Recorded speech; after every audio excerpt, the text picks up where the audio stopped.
بسم اللہ الرحمن الرحیم۔ اسلامک نالج کے معزز سامعین السلام علیکم۔ حضرت علی رضی اللہ تعالیٰ عنہ نے فرمایا، جو بہت اچھا لگے اسے بہت کم ملا کرو، جو انتہا سے زیادہ اچھا لگے اسے صرف دیکھا کرو، اور جو دل میں سما جائے اسے صرف یاد کیا کرو، کیونکہ جو جتنا قریب ہوتا ہے دنیا اسے اتنا ہی دور کر دیتی ہے۔ پوچھا گیا، اگر کوئی اپنا بھول جائے تو کیا کیا جائے؟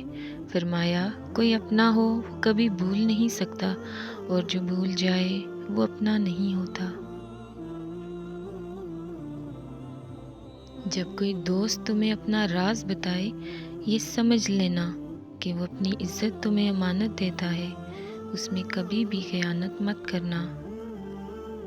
نا امید شخص ہر اچھا موقع بھی گنوا دیتا ہے، اور پر امید شخص ہر پریشانی میں بھی موقع تلاش کر لیتا ہے۔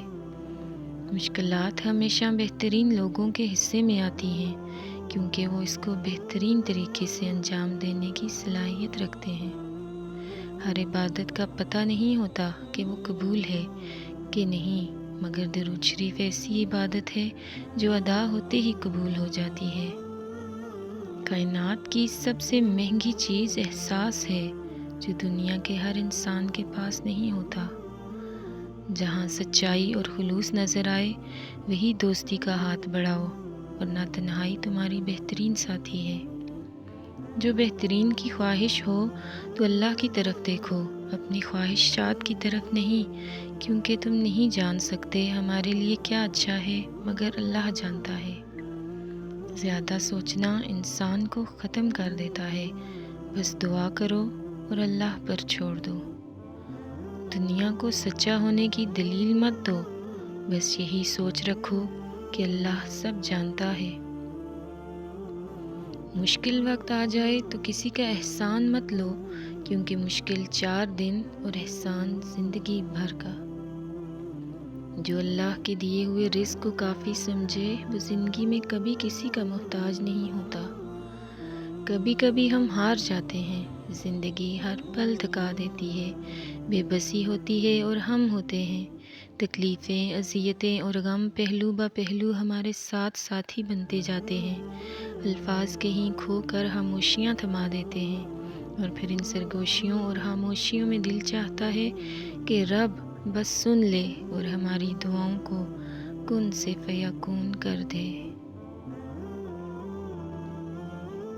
تہجد ایک ایسی لاڈلی عبادت ہے جس کا بلاوا عرش سے آتا ہے، اور یہ بلاوا اس کے لیے آتا ہے جسے اللہ نے چنا ہوا ہوتا ہے، اور یہی اس کی خوش نصیبی ہے۔ اور جب انسان یہ عبادت کر رہا ہوتا ہے تو اللہ پاک اپنے اس بندے کو پیار سے دیکھتا ہے، اور اپنے نیک بندوں کی اس عبادت سے انہیں سکون بخشتا ہے، اور ان کے تمام خواہشات پوری کرتا ہے جو وہ چاہتے ہیں۔ دل ایک پیالے کی طرح ہے، جتنا اللہ کی محبت سے بھرو گے دنیا کی محبت کی گنجائش اتنی ہی کم ہوگی۔ سورہ یوسف ہمیں سکھاتی ہے کہ بیمار صحتیاب ہو جاتے ہیں، کھوئے ہوئے مل جاتے ہیں، مشکلیں آسانیوں میں بدل جاتی ہیں، غم خوشیوں میں بدل جاتے ہیں، اور بے شک سب اللہ کے حکم سے ہوتا ہے۔ 100 دوستوں سے وہ ایک دشمن اچھا ہے، جو دل میں نفرت تو رکھتا ہے لیکن منافقت نہیں۔